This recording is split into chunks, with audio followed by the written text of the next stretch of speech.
जय गुरु अनि good morning. अहिले हाम्रो नानीहरूको बिहानको पिटी परेड सकेको बादमा अहिले 8 बजीदेखि लिएर हाम्रो क्लास चल्दैछ र 12:30 क्लास हुन्छ र नानीहरूलाई अहिले अब कम्पिटिटिभ इक्जामको लागि अब हामीले तयार गर्दैछौँ। मिसहरूले अब अहिले मिसहरूले अब धेरै मेहनत गर्नुहुँदैछ,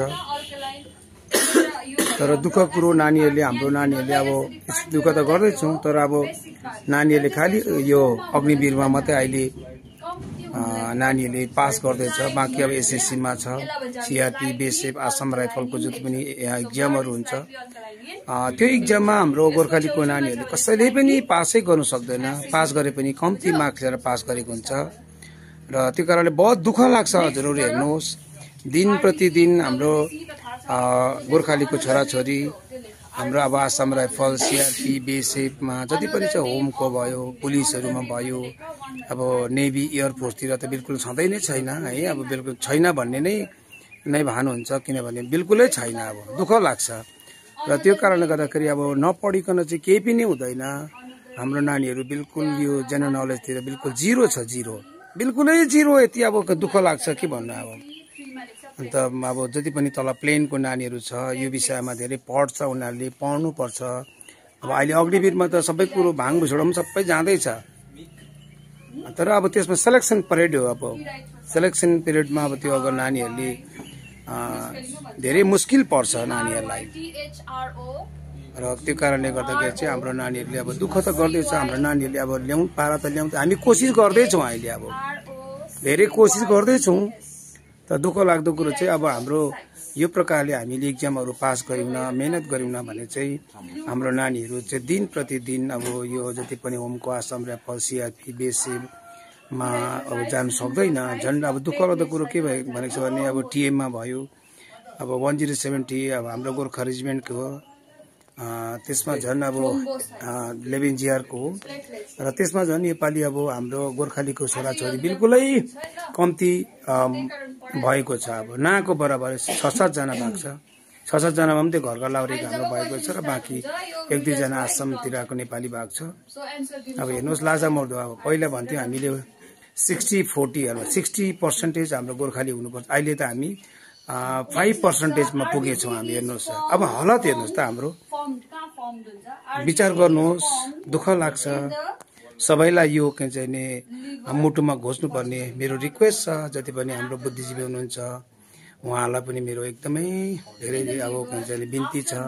हजुर सबैले जति पनि हाम्रो बुद्धिजीवी भयो, जति पनि हाम्रो बुबु सैनिकहरू भयो, जति पनि हामी शुभचिन्तक छौँ, हामीले अब यो विषयमाथि चाहिँ विचार गर्नै पर्ने छ।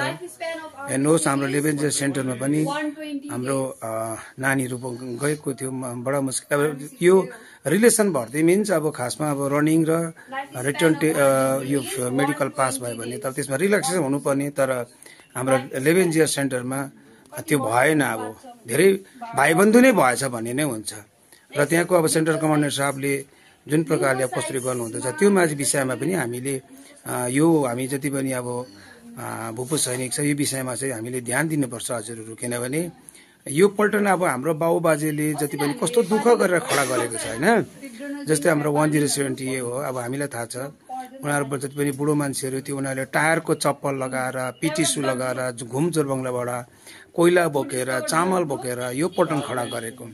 आज यही पल्टनमा हाम्रो गोर्खालीहरू अब भर्ती भएन भने, जति पनि अब अरू अदर कास्टहरू आयो भने त तपाईँ हाम्रो गोर्खालीको छोराछोरी चाहिँ के गर्ने, कहाँ जाने?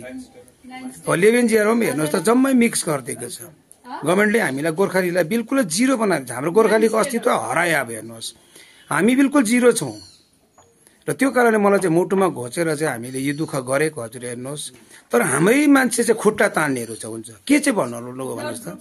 हामीले केही काम बिगारेको छौँ र हामीले गोर्खालीको छोराछोरीको लागि नै त यो गरिरहेको छौँ। हामीले कसैबाट पैसा लिएर दुनियाँभरको पैसा खाएर दुनियाँभर गरेको भए पनि हामी त खालि एउटा बाटो देखाउने त हो, बाटो देखाउने मात्रै त हामी त्यो काम गरिरहेको छौँ। अब यो गर्दाखेरि पनि हामीमाथि नै आँच आउँछ, हामीलाई नै के चाहिँ नि हामीलाई नै एकदमै हाम्रो त्यो कपी गरेर मान्छे कपी गरेर हाम्रो फौजीहरूले के चाहिँ नि दुनियाँभरको गर्नु खोज्छ, कपी गर्छ हाम्रो। किन रहर लागेको होला? हामीले चाहिँ यति साह्रो के चाहिँ कष्ट भइरहेको छ, कतिले चाहिँ रहर गर्छ त्यसै अर्काको छोराछोरी ल्याएर लाउरे बनाउँछु भनेर चाहिँ नचिताउँछ फलमको चिउरो चपाउनु बराबरी हो चारो छ तर मेरो रिक्वेस्ट छ जति भूपसैनिकलाई हेर्नुहोस् हाम्रो तपाईँहरूको जति पनि हाम्रो गोर्खापल्टनमा छ नि हाम्रो अस्तित्व हराउँदै गयो गोर्खापल्टनमा त अस्तित्व हराउनु थाल्यो भने हेर्नुहोस् 107 टिएम हेर्नुहोस् त गोर्खाली नै छैन नेपाली हेर्नुहोस् छैन अब हामी क्वालिफाई नै छैन के भन्नु अब दुःख लाग्दो कुरो हो नि त यो त र अब 11 जेयर सेन्टरमा हेर्नुहोस् अरे उनीहरू अफसर साहबले त आउँछ जान्छ उनीहरूको त तर हामी जति पनि हामी भूपसैनिक छ हामीले त्यहाँ जहाँ जहाँ गर्नुपर्छ भन्नुपर्छ हामीले यिनीहरूले त हामीलाई सकेर छाड्यो नि त अब हेर्नुहोस् जितुराज साहबले पहिला के भन्नुभएको थियो सेन्टरमा के गर्नु यिनीहरूले मान्छे गन्दैन त गोर्खालीलाई याद गर्नुहोस् यो चाहे मलाई तपाईँहरूले के चाहिँ नि टेढा भन्नुहोस् मा चाहे मेढा भन्नुहोस्